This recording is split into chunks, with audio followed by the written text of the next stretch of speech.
Look, I'm trying to try it. Okay. It is so luscious, Brad. It's flowing locks. You look like Sharon Stone in Sliver, I think is the thing I would say. Okay. Well, as long as it's Sliver and not Basic Instinct, I guess I'm okay. Well, look, your shoulder's up, so I don't know if it's a Basic Instinct situation here. Man, we're old. I don't normally shower in the mornings, but circumstances necessitated it. Also, I just washed it.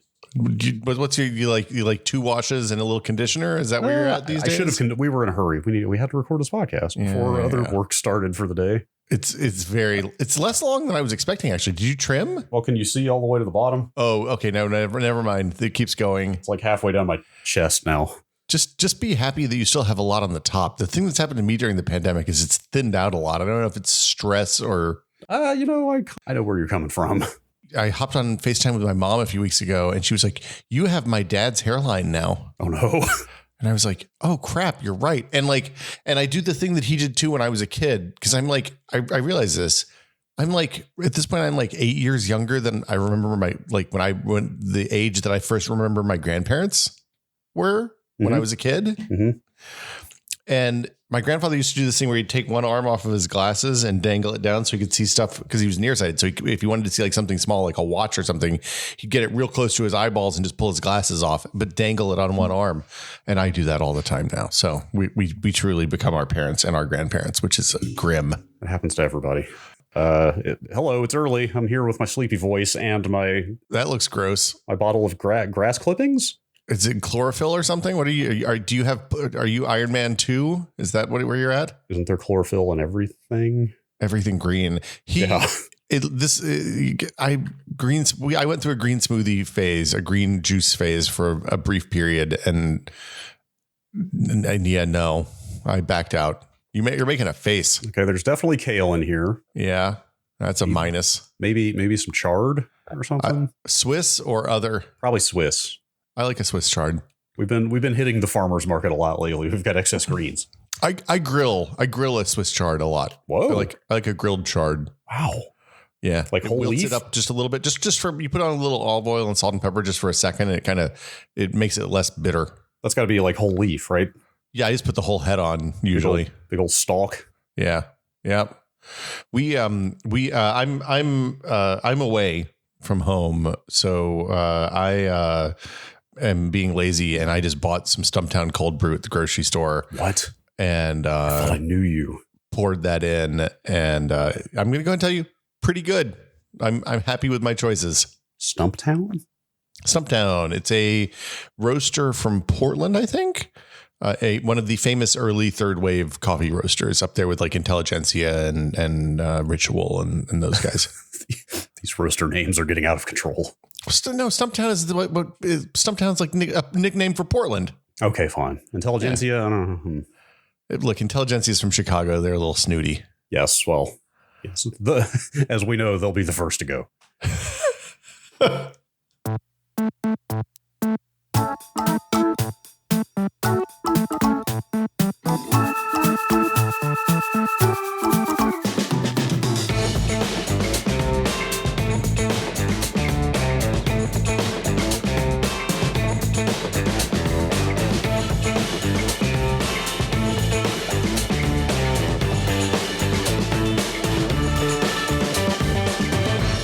Welcome to Brad and Will Made a Tech Pod. I'm Will. I'm Brad. Hello. Brad, I got an email last night sent to an address associated with this podcast pitching a guest for the Maximum PC No BS podcast, which I have not been on at this point in 12 and a half years. Wow. Also, nor is that email address associated with that podcast in any way whatsoever. Nor has it ever been associated with this podcast. Nor has that podcast existed for at least 7 or 8 years at this point. That one's the crazy one. Yeah. Try to book a guest on a show that has been gone almost a decade. I'm going to first things first, I need to revive the show. Mm-hmm. And then I'm going to get I don't even want to talk about what it was, but like that stuff happens because somebody buys a list, I think. And then the list hasn't been updated or it was partially updated or whatever. And they got taken for a ride. Yeah. The list was worthless. Wait, what if we brought that podcast back as a front? Welcome to the No BS podcast. I'm Will. We did the date. It was welcome to the No BS podcast for the week of July 10th, 2022. We had good theme music for that. Jeremy Williams did that music for us, as I recall. I mean, I need a new computer. What if we just could start hitting up like AMD and Intel, and get them to send us stuff? We have a podcast about technology. We can just do that. We don't need to make a front podcast for that, Brad. Yes. I don't know. Sometimes I feel like the name of this podcast makes it a little difficult to do outreach. Because it's Brad and Will, because we're too congenial. Remember that time we went to that Microsoft dinner and they had the little name cards at the table? Yeah, that was the last thing I did before the pandemic. Yeah, I think. Same. And it had the full name of the podcast on there. I felt a little strange about it. Well, look,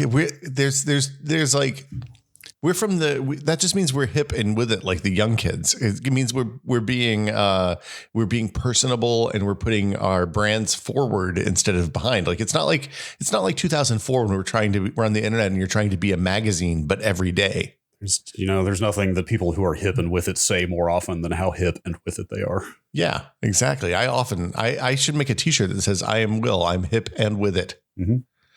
What are we talking about today, Brad? You Yes. are on your annual pilgrimage to the desert once again. Yeah, last year we escaped during fire season, and then fire season mostly just blew to the East Coast, which was, pros and cons. It's still fire season, but are they having fires now? There's always fires. It's California, but nothing bad yet. Oh, you mean like the smoke, the output blew to the East Coast? Yeah, last year, instead of blowing to the west where we live, The smoke just blew east, and it ruined summer for Chicago and New York and people in the northern United States. Oh yeah, I had relatives in North Carolina who were complaining to me about the smoke. As if it was my doing somehow. Yeah, but sorry, our state is on fire. It's totally. I'm sorry, it's an inconvenience for you. This year Gina sent a message to the woman who owns the place and was like, "Hey, do you have any availability?" And she was like, "Yeah, you can come down in 2 weeks." So we came down in 2 weeks. Here we are. Now it's 2 weeks later. It's 2.5. Yeah. And you're back in Palm Desert. We're back in Palm Desert. I have 100 megabit fiber, which it turns out you can saturate pretty easily. Wait, hang on. 100 megabit fiber? 100 megabit fiber. Interesting. That's just got to be like an arbitrary speed limit, right? Normally. Oh yeah, 100%. Speeds in the 100 megabit category are usually cable, or even, I guess copper doesn't go that high, does it? Copper can go like DSL. What is even the modern incarnation of a copper internet connection? Is it DSL probably, right? Still some form of DSL? Well, DSL cable's copper too.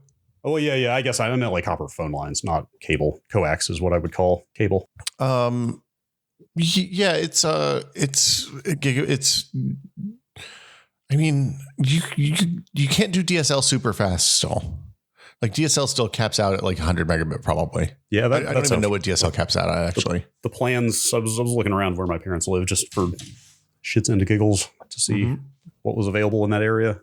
And all the DSL plans I saw were 25 megabit down. Yeah, DSL is 5 to 35 megabits is what the internet's telling me. Okay, yes, that tracks. And uploads are slow, 1 to 10 megabits. Anyway, you usually see fiber connections advertised at least into the hundreds of megabits. So 100 that's just got to be an ISP cap, right? My guess is that they're on they're this is a vacation house for them, and they're hey, here is the $20 a month plan versus the $50 a month plan. 100 megabits is more than enough for you to put on Netflix and put your kids in front of it so that you can have 10 minutes of peace. Yeah, and it turns out it's pretty good. And it's 100 megabits upload, which is realistically what I care about more is upload at this point. As long as the download is enough that Netflix doesn't choke out the internet connection, having decent upload is super important. It turns out for me specifically. Life, yeah. Yes, we live a strange existence. Yeah. That upstream matters that much, but we packed up the Bolt. We drove down. I got an accessory for the Bolt. Ooh. Real quick, I'll back up. I guess the idea for this episode is sort of a loose discussion of working remotely, traveling, and hacking tech. And yeah, is that right? What's the stuff we do to make traveling remotely and being able to, because this is a working trip for me. The kiddo and my wife are hanging out at the pool and doing stuff during the day. I'm here toiling away in the video game mines and the podcast mines, like always. You packed basically an entire office and took it with you. I have all of the stuff that I need to do podcast and to play games for work here. Yeah. And stream also. And you've got a year of experience under your belt because you worked from that exact same bedroom last year. It's much easier. It was much easier this go round. Yeah, absolutely. What have you learned? Well, okay. So first off, if you're just going on vacation someplace and you don't have to work, and like I remain envious of people who can like use a laptop for work, because when we're testing dev builds and stuff like that and grabbing screenshots and stuff from that, I not only need to like have access to a real computer, but I need something that can run at like 4K 60 in case we need to grab footage from the game. We have a little bit more help with that this year than we did previously, but still it's like you need a real computer. I need a real computer. I can't do the laptop for this. So I bring the desktop, and basically when we load up the Bolt, what I do is put all the computer stuff, like there's a little secret compartment underneath the main floor in the back of the car. Under that is all the computer crap. Wait, that's where you run your moonshine. Look, moonshine's legal now, so we don't have to worry about it. It's true. You know, I have a family member who went to county jail for that very thing.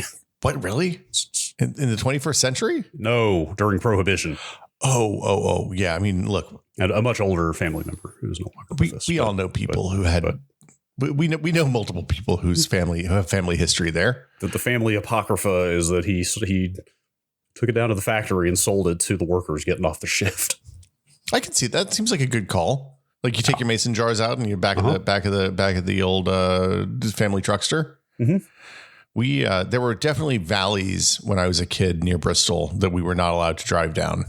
Interesting. Yeah, like a friend of mine had a vacation house out in the wilderness, and like you could go as far as his house, but once the road turned to gravel, you weren't allowed to drive down it anymore because that's where you get to the moonshiners. It's where the ill shit goes down. Yeah, it's where people ain't coming back the same. I mean, I may have mentioned it before. There's a still in the family. Yeah, there's a still in the family.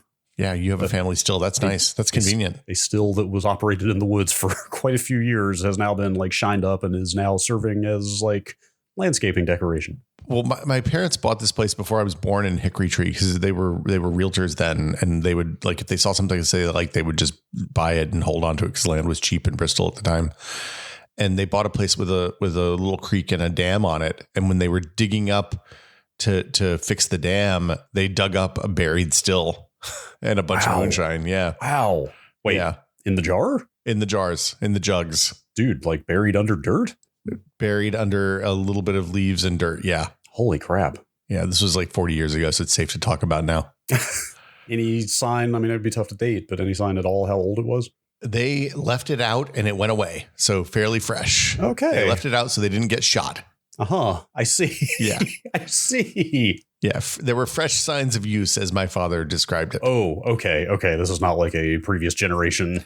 No, this was like the hiding spot for somebody who was squatting on somebody. Because like the move, I can't believe we're talking about this, but the move, as I understand it, is that you would never put the still up on your own land because then it can be traced back to you, right? Mm-hmm. You put the still up, you go squat on a neighbor's hill someplace and you set up your shit over there.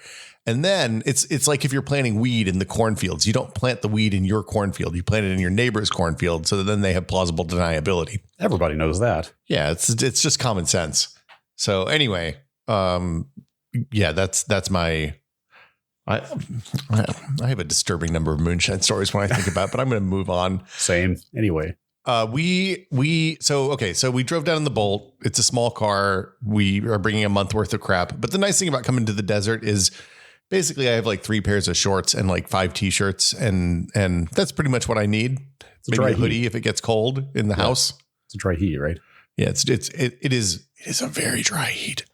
But I got an ODB adapter which plugs into like the data port for the car.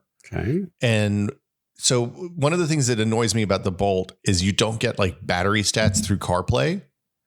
So like, what the battery percentage is and all that stuff, but you don't get when you plug your phone into the car, like the route planner app can't interface with the car directly to find out like how much charge there is and stuff like that as we're driving. This ODB adapter plugs in and connects to the phone with Bluetooth and it gives that information. So like instead of having to do 3 40-minute stops last year to charge, this year we did 2 40-minute stops and one like 15-minute stop, which made the whole thing much more humane. Well, that's efficiency. I got 2 questions. I think we could have done it in 2 stops if we were a little ballsier and or ran the air conditioner like 5 minutes less. Number one, I only know ODB to stand for one thing. Yeah. I don't think this is the old dirty bastard adapter. No, it is not. I mean, I thought that too, but it is. What is an ODB? It's a vehicle interface adapter. It is. I don't know what ODB stands for though. Oh wait, are you sure it's not OBD? OBD. Adapter? Sorry. I'm yes, dyslexic. Okay, OBD adapter. I don't see that stands for anything. I'm seeing it referred to as like OBD link. So it's like it looks like an old parallel port almost. It's the thing that your mechanic plugs in to find out why the check engine light is. Onboard diagnostics is what it stands for. Okay. That stands to reason. Car adapters, car plugs, car ports are weird, like the DIN on the back of a head unit and stuff like that. They all look like they are about 50 years old. They are. I guess they are. Actually. The OBD uses an SAE J1962 data link connector, which I'm betting is a 1962 because it was designed in 1962. I would believe that. The other thing I was going to ask is, I wonder stuff like diagnostic battery data. Like, is that standardized? Are there standard protocols for communicating that kind of information that like are maybe manufacturer agnostic at this point in cars? Let's see. The battery thing works. So you have to get specific ones that work with electric cars, because I believe there was an extension to the spec to support the battery information when electric cars became a real thing. But I don't know I haven't gotten into the specifics of that. It's an interesting topic. We should maybe dig into that. That might make a good episode. Yeah. Like car tech, where car tech is at, and specifically like car data, I think is super interesting. I mean, the interesting thing about this is the OBD, having access to the OBD information, like let the route planner app, we use a Better Route Planner, which is, it's like literally the name of the app is a Better Route Planner. It let it get live info. So it would say, oh, hey, you don't actually need to stop here. You can go on for another 40 miles because you have enough battery. And then, because the game, for people who haven't listened to the car episode, the game with the electric car is to get in, like, there's a sweet spot for charging speed where you get the maximum charging speed possible. And that's from like 10% to 60% for the Bolt. And then at 60%, it starts slowing down just like your phone does. But then also under 10, does it slow down as well? You don't look, man, I don't want to ever be under 10. Oh, I see. There are different considerations under 10. Yeah, under 10, so driving down 5, it's less of a problem because there's a lot of chargers. But if you're like going down 101 where chargers are a little more sparse, under 10 is pretty scary. That is kind of scary because, like, I wonder what do you think AAA has a solution for that at this point? Obviously with an ICE engine. ICE, is that the term? They just bring you more gas. Yeah, they just roll up with a 5-gallon jug of gas. Like, I wonder if they've got an equivalent for electric cars. I would like to never find out. Do you have That's AAA? My affirmed goal. Yeah. I mean, maybe there's like a 10% extra battery under there that I don't know about, right? I'm assuming no, and my intent is to never learn the real truth here. That is responsible electric vehicle operation. Yeah. So I brought the desktop computer, which is stupid. I also brought the Xbox Series S because we release on that. It's nice to be able to test that stuff when it gets to our staging servers. Are you able to get by with just an S? I mean, obviously you're making a game for the Xbox, not just playing one. You don't have to play both builds or both versions? So I don't. We have other people who have coverage, who have both dev kits and play kits that do X testing. And then we have a couple people who have X's that test when we get into stage. I think I'm the only person. I think Chet maybe has an S too. I think there's a couple of S's in the company, and I'm one of them. So it's so small. Who cares? It is. And it's nice because when I'm not using it for work, I just plug it in the big TV, and because it's like 110 during the day here, so we're not doing a ton of stuff during the day outside. So like if the kiddo wants to play Fortnite or Human Fall Flat or something in the living room, she can on the Xbox, which is nice. I'll excuse me. Early morning froggy. Yeah. I also have flown cross country 3 times now with a Series S, and it travels pretty well.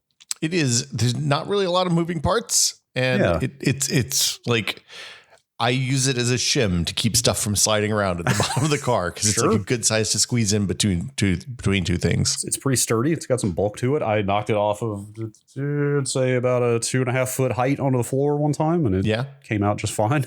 Okay, so far. Do you know if this is maybe kind of an esoteric game dev question? Do you know if are there debug kits for Xbox that would allow the same unit to act as both? Like, can you like say constrain the number of GPU cores it's using to make an X act like an S for testing and so forth?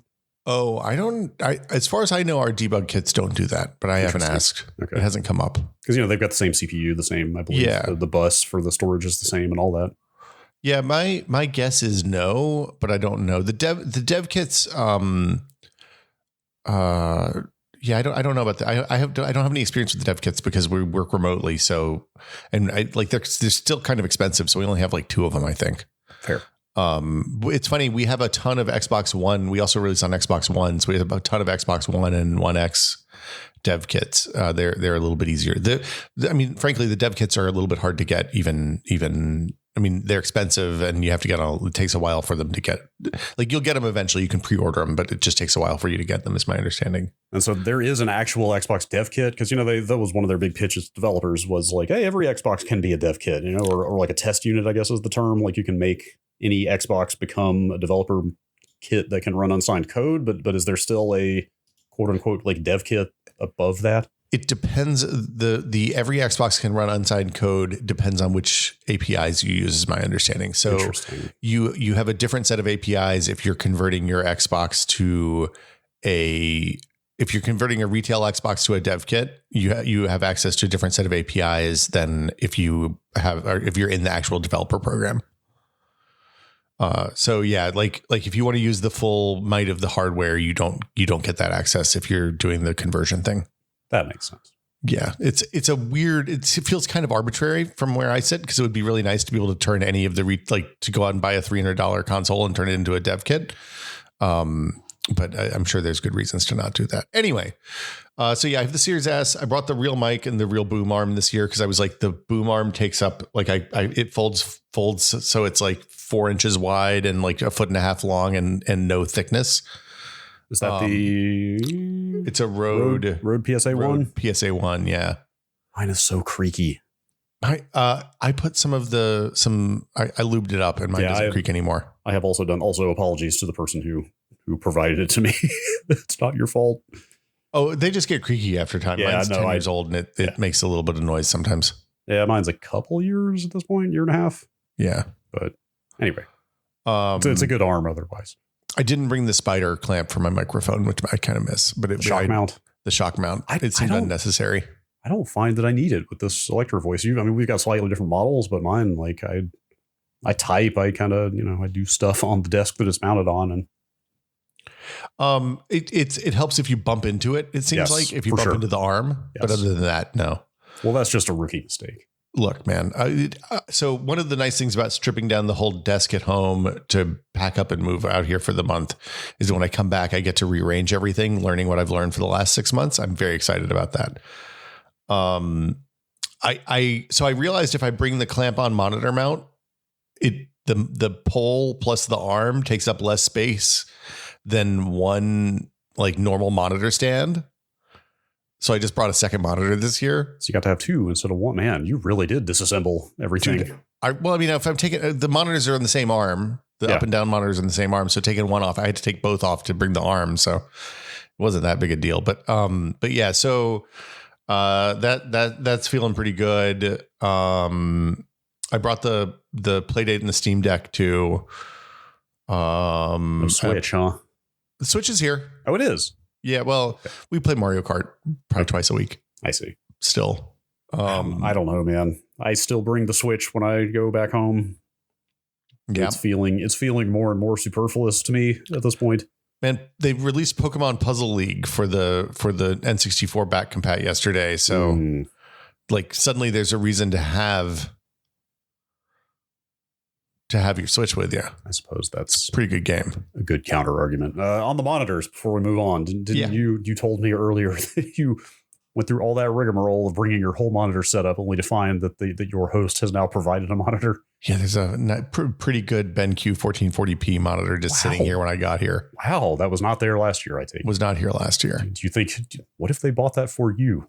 Well, so the people who own this place, the guy runs a podcast. I don't know what the podcast is, or I'd plug it. God, everybody has a podcast now. I mean, middle-aged white guys all have podcasts, Brad. That's the takeaway. He, like, the Airbnb picture had an Elgato like deck light on it, on the desk, clamped on the desk in the picture. Okay, I see. Yeah, you knew what kind of establishment you were walking into. Well, yeah, and like clearly they've set decorated the background. Like there's a bird and a plant. They follow all the rules. The background of this Zoom shot when I'm on Zoom calls follows all the rules of the rate your Zoom. The people who rate people's Zooms who are on CNN or whatever. I'd say that's at least a 7 from where I sit. Maybe if you made the bed, it would be an 8. Well, I usually make the bed, but this is not a video podcast. Fair. Yeah. So let's see. That's it. I think. And then I brought 2.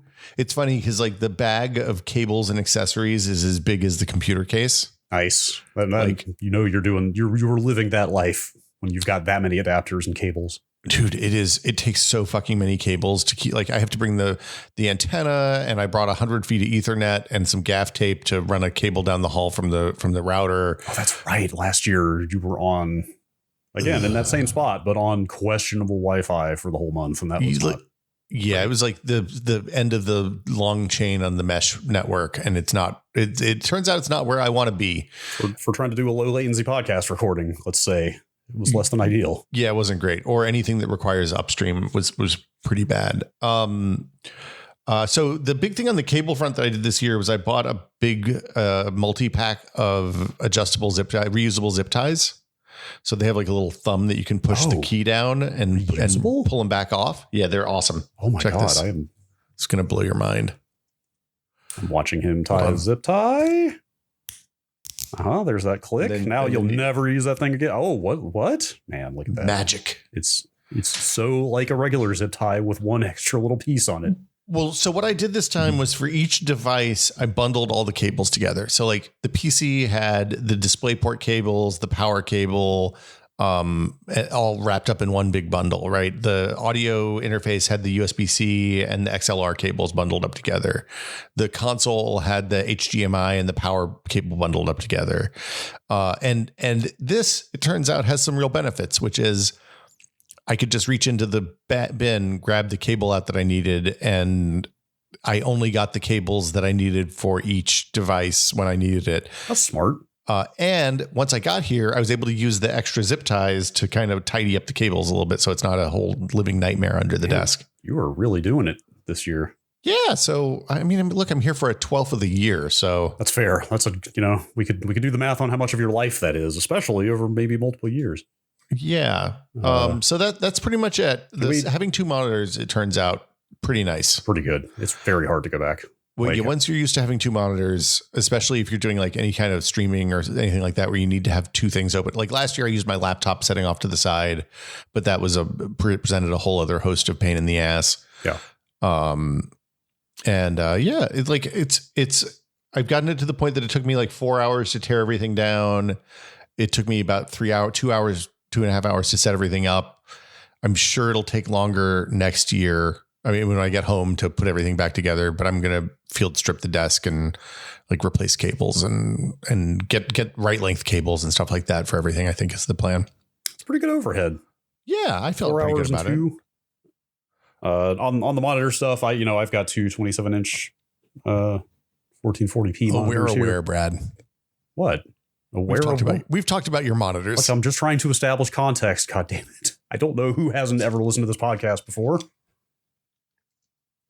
I'm just giving you grief. You try to over-explain for the benefit of first-time listeners, and you get nothing. I know. I'm a bad person. I'm sorry. No, it's less you. And anyway, what was I even saying? But the point is, though, going from 2 27-inch monitors to a 14-inch MacBook, a bit restrictive when I was working remote. Did we talk about this? I got to the point where I was using the iPad, my 10-inch iPad Pro as a second monitor. Yeah. Which I can see that basically works. Are they still calling that sidecar? I think that's what that feature started out as. I think it has a different name now. It may just be mirror display now or something, but it's weird using a trackpad on an iPad is kind of strange, but that would be weird. It mostly works. The mouse cursor is like a little dot. It's like a little translucent dot that moves around. Really? Except when it's in macOS mode, it just is literally another monitor. It just looks like macOS with an arrow and everything, but you can also control the iPad like iOS.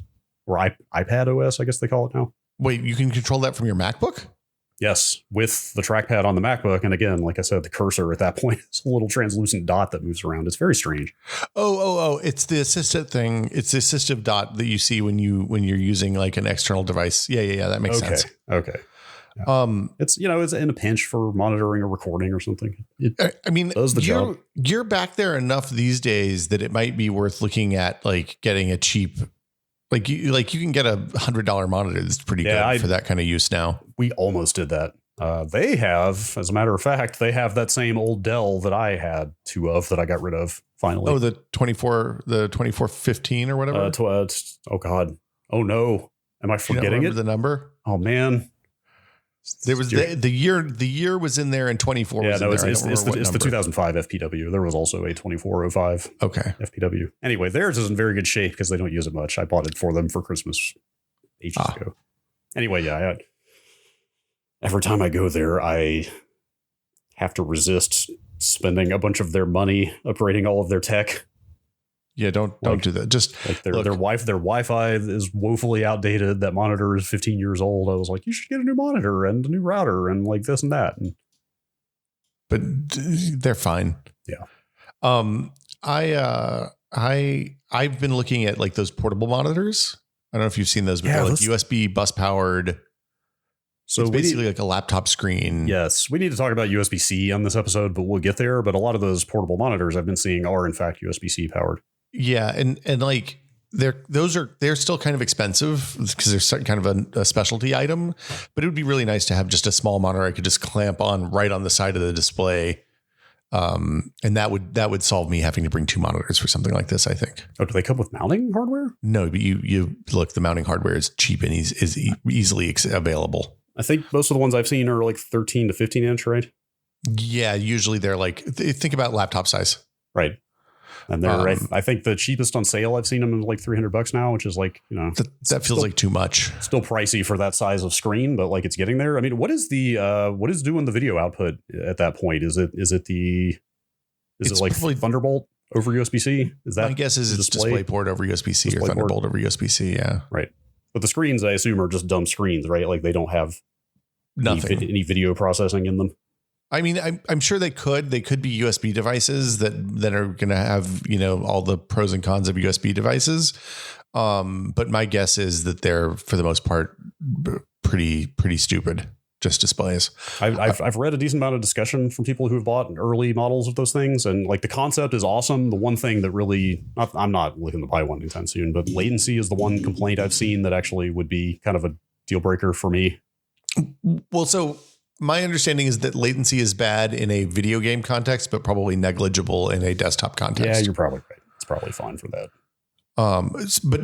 But yeah, like the USB, the big change for me from this year to last year is that everything I brought with me is USB-C at this point, I think, except for my phone, which is Lightning. I have been feeling that probably since the beginning of the year. I think USB-C finally happened. Yeah, I think it happened. Last year, I had some micro USB controllers because I brought probably an Xbox Series S controller or Xbox One S controller, which I think was micro USB. One controllers were micro, yes. Yeah, but this year I brought a DualSense and an Xbox Series controller, and like I brought a pair of wireless headphones for the kiddo to use. My audio interface is USB-C now. My keyboard's USB-C now. I guess my mouse pad and mouse are still micro USB, but they have their own cables. So who cares? I think it feels like in the last year-ish. So yeah, like the new console controllers are USB-C. I think in the last year, just USB-C became the default connector for everything. Like that Motu audio interface I bought uses it. I bought a new Kindle that's USB-C. Yeah. I got this iPhone SE. It's still Lightning cable, but it's USB-C on the other end and not A. Yep. Looking around the room here, it just feels like that we're there. Yeah, it's the time. Which I guess is good. It's funny because I feel like Norm and I first saw USB-C at CES in like 2010 or 2011. Or 2011 or 2012. It was when we were still in the whiskey basement. And like that, I remember thinking, oh man, this is gonna be really cool when it finally lands. And now, a mere 10 years later, here we are finally. Standards. They take a while to proliferate. Well, but like if you think about it, like as recently as probably 2 years ago, I might have even brought a mini USB cable in case I had like a camera or something that I needed to plug in. But like my GoPro is USB-C now. Everything I have is USB-C. Yeah, I mean that excuse me, that Yeti that became my out of town mic is still mini USB, for example. Oh wow, that's mini? Yeah. Oh, that's funny. The Yeti I used to have was a USB-A, the not host end. Interesting. Huh. Yeah. It was the big chunky plug. I wouldn't be shocked if even the Yetis coming off the line now are USB-C. I would hope everything. Did you see that Elizabeth Warren came out on the phone charger? She was like, "Hey, the EU has a smart." She was smart enough to not say, "Hey, the EU does this smart," so that the right wing people don't go crazy. Yeah. But she did say, "Hey, it's stupid that we make people buy new chargers all the time and don't just use USB-C for everything." Which is, I mean, I guess. On smartphones, everything's USB-C or Lightning at this point. Yeah, Apple's got to be the only holdout at this point, right? And it feels like the rumors get stronger every year that they're finally going to make the switch, like in the next year or two. I mean, I think once Johnny Ive left, the main antagonist against USB-C probably went away. That's fair. God, remember the last switch from the 40 pin to Lightning? Oh God, the wailing and gnashing of teeth that accompanied that. I literally just got rid of the last one of those adapters when I was cleaning out my office a few weeks ago. Wow. Yeah. Yeah. Maybe it won't be as bad this time because USB-C is on everything else, but I don't know. You tell me. I mean, I feel like this has been a more gentle transition, but we'll see. Yeah. I think the point that I realized that this had finally flipped over was where I went from being annoyed when things are USB-C to being annoyed when they're USB-A now. Like now I'm annoyed at having to keep adapters around to use USB-C stuff because like this MacBook is all C. Like I want things to be C now instead of wanting them to be A. Yeah, like I as I was packing for this trip, I was like, I need to buy, like I have a couple of travel size like 4-port USB-A chargers. And it became clear that I need to buy some multi USB-C chargers for things like phones and watches and stuff like that. I was going to say, like the interesting thing for me is that this year has definitely been the year that it went from, oh, I need to chuck a couple of USB-C cables into my bag to like, here's all the micro cables and like one mini cable and then a couple of USB-Cs just in case. Because like last year I rolled in here with exactly the right number of USB-Cs and I actually had a problem because I couldn't, like I had to buy a USB-C when I was here because I forgot that the camera uses USB-C and I didn't have I didn't have anything to charge stuff with, like charge controllers with. That's why you never only bring just enough. Yeah, well, I mean, look, sometimes minimalism is not my strong point. It turns out when you're traveling like this, but yeah, so this year it's definitely like, oh, I need to chuck in a bunch of USB-Cs and then I'll put in 1 or 2 micros and minis. I don't think I have a mini, but micros just in case. The future is now the best of 2010 technology. 2012. Sorry. Yeah. So what's okay? So you've been traveling too, but you're going on airplanes instead of driving. So you're traveling a little lighter by necessity, I think. Yes. Although, boy, that first trip out, December was the first time I had been out there since before the pandemic. So that was 2+ years. Had to remember how to fly. Had to remember that, oh, wow, I should not pack that backpack that full of stuff.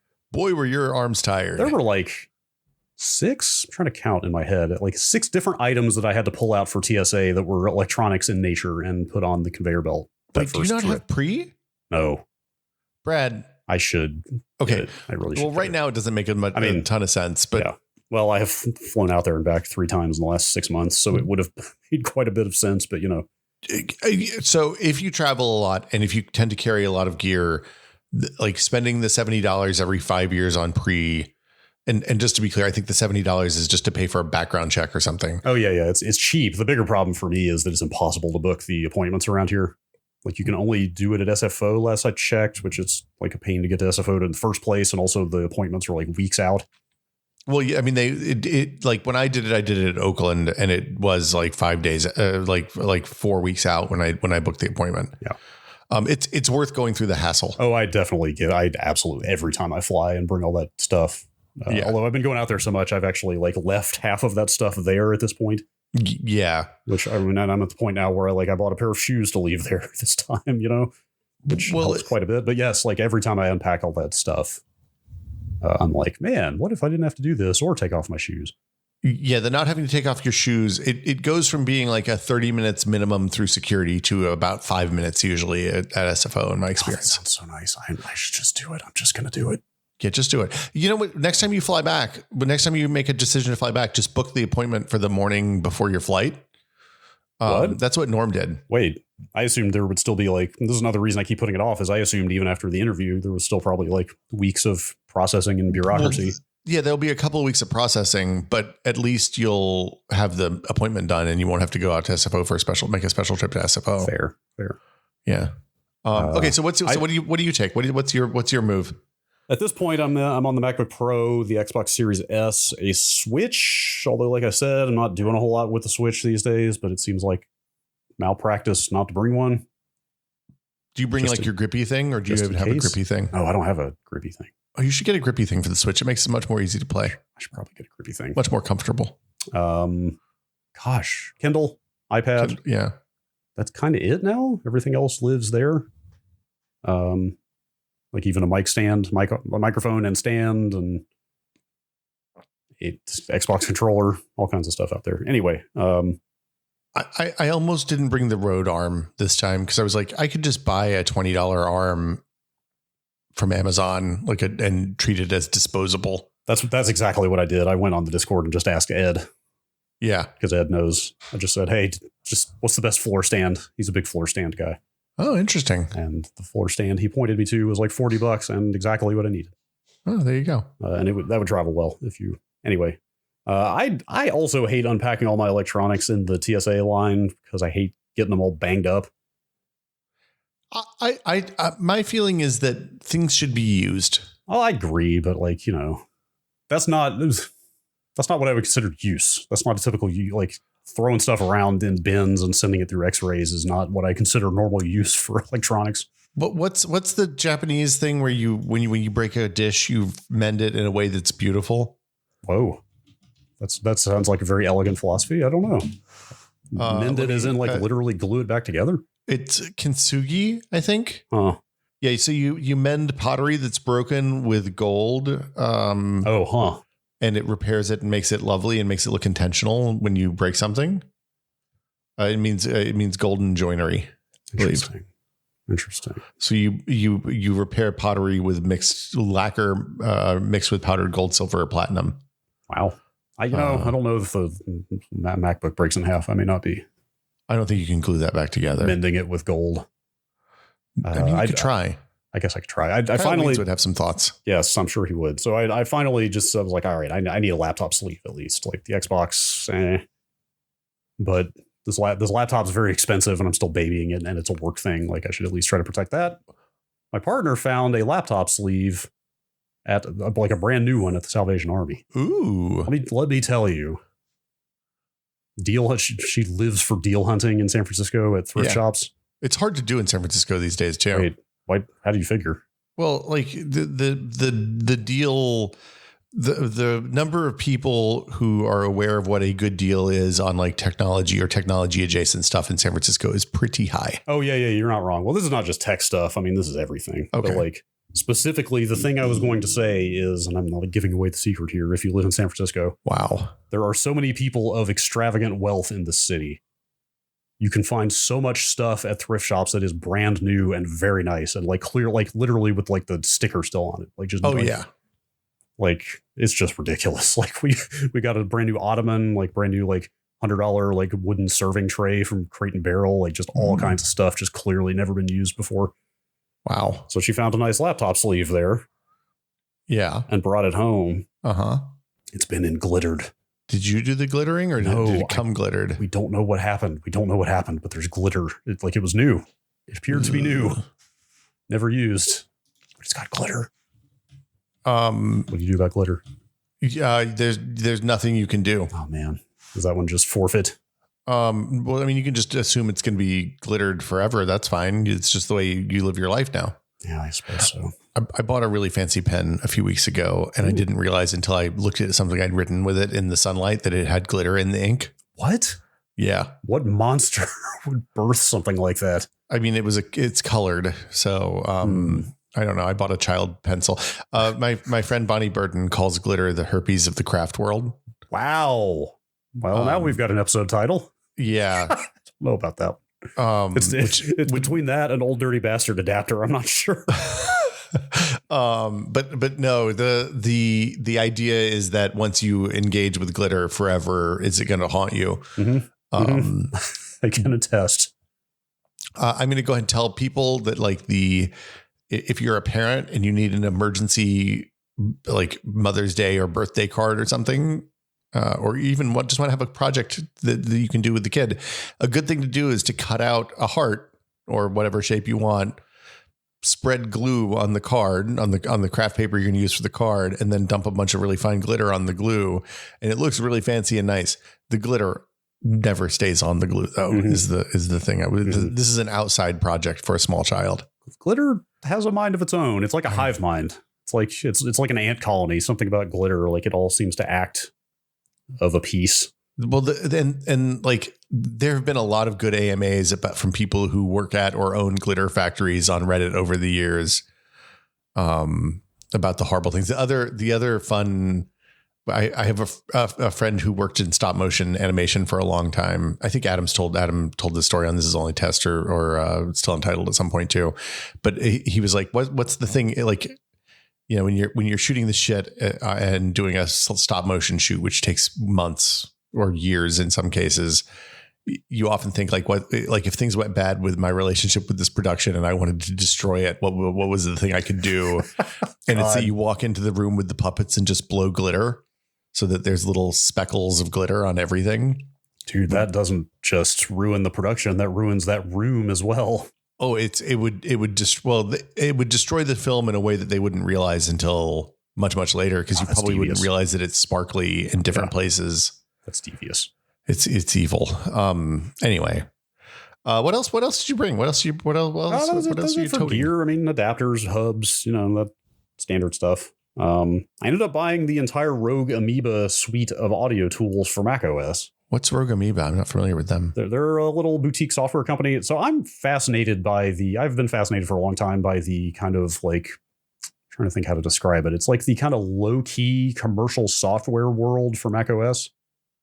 You know what I mean? Like there is such a different culture of selling software on the Mac. Yeah. Like on Windows, everything is pretty much everything in Windows is freeware. There's at least one freeware version of everything. Obviously, the open source world, everything is free by definition. There's always just been this different vibe to Mac software. It's almost all trialware. Well, yeah, it's like Panic. It's the stuff that Panic came out of, right? Yes, it's exactly. Panic is kind of the prototypical example. Rogue Amoeba is another one, but it's even more than just the business model. I mean, everybody charges. You're getting product keys for everything, but there's even there's a design ethos to it too. Everything's got a really nice icon. The web pages where they sell the stuff is all really nicely laid out. I wonder if that's all just descended from the Mac's history as a productivity and design platform. Well, I think so. I think it's also why the App Store has worked better on the Mac than it has on Windows, right? I think Mac users might have been trained to appreciate software that's thoughtful and well designed more than maybe Windows users cared about. I often think about Tweetbot as a good example of this, right? Yes. I pay $5 a year for Tweetbot happily because it serves a purpose for me. And I like the way I like to use it, and it makes me happy in a way that the default Twitter client with ads doesn't. Yeah. I also bought Tweetbot back when I used a Mac more regularly. Anyway, the Rogue Amoeba stuff, it's the core of their stuff is basically Voice Meter. It does exactly what Voice Meter does in Windows. That's why it's familiar. I used to use that when we used a Mac to record podcasts at Maximum PC. Yeah, our producer on the FossPod, Matt, recommended Loopback, which is the thing that actually ties into the kernel and like creates virtual audio devices that it can, populate throughout every app. They compartmentalize all their functionality. There's like 8 different apps that they sell, and they all do like one slightly different thing. And to get everything you want, it kind of just makes sense to get the bundle with everything. Wow, what a weird coincidence. Yeah, because it's weird. They split all the smaller bundles up in just such a way that you can't quite get everything you want for podcasting. Unless you just get the whole thing. This is my surprised face. Yes, but... and the thing I was going to say, God, dude, the security in macOS has gotten so crazy because it takes a kernel extension to tie into the audio hardware to create the virtual devices. And the process for now allowing a kernel extension to be installed, it took like 10 minutes. You have to reboot into recovery mode and go into some very low level security dialog. Wow. And authenticate like 3 times. And is this like did they provide instructions for this? Yeah. The Rogue Amoeba people have a nice illustrated, like, here's all the things you're going to have to do. And it's quite a few hoops. Like you have to enable stuff in the regular system prefs thing, then reboot into recovery mode and enable even more, like allow more stuff, and then reboot back in and allow even more. And then finally it'll let you install that kernel extension. I think I appreciate, as much as it's been a hassle for me for the most part, like I kind of appreciate how locked down macOS is at this point. Well, it's kind of a one-time hassle, right? Like you do it once and then it's not a hassle again until you have to reinstall the machine or whatever. Like it's mostly just been extra roadblocks to getting things done for me so far. But at the same time, I appreciate that they allow like kind of literally nothing to happen without your permission now. Like I'm trying to think, people will have heard the new FossPod with JB of VLC fame. Yeah. He talked about you can screencast with VLC. And I tried that on the Mac yesterday because he had been talking about it. You have to allow on a per app basis for apps to capture your screen in macOS. Yeah, like it's funny because iOS lagged behind Android on like granular permissions for apps for a long time. And they've I think 3 versions of the OS back, they kind of fixed that, and it like it's a good change. It's nice to know what permissions your apps actually want. I kind of am coming around to that view. Like even Apple's apps that they ship with the operating system, like Terminal, for example. Like if the first time you try to like ls a directory in Terminal that it doesn't have, it's basically outside of your home directory, it straight up says, "Hey, Terminal does not have full disk access. Do you want to grant it?" Yeah. Yeah, I like that. I like the, hey, this app can't snoop on your network unless you allow it to, stuff like that. I think somebody at Apple realized that that's one of their main competitive advantages a few years ago. And in a world where, and like it works, like look at what Apple flipping on, the do not track for defaulting the Facebook blocking and the anonymous blocking of ads did to Facebook when they flipped that on a few versions of iOS ago. And I think people are finally kind of wising up. People are getting there. People are wising up to it a little bit more. Like I hear people who are not technical asking why they searched for, they clicked on one shoe ad and then every device that they use shows them Nike and New Balance ads for the next 3 weeks. It's creepy. It's creepy. Yeah, agreed. And with the stuff going on with abortion access in the United States right now, there was a big conversation about that and stuff like period tracking apps and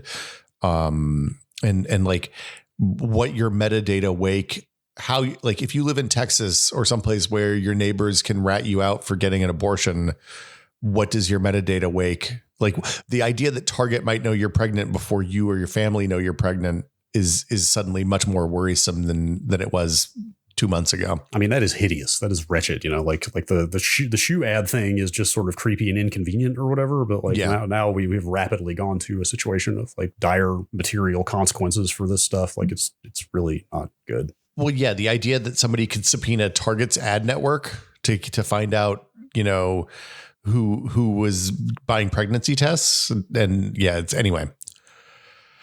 Dark times, man. Mm-hmm.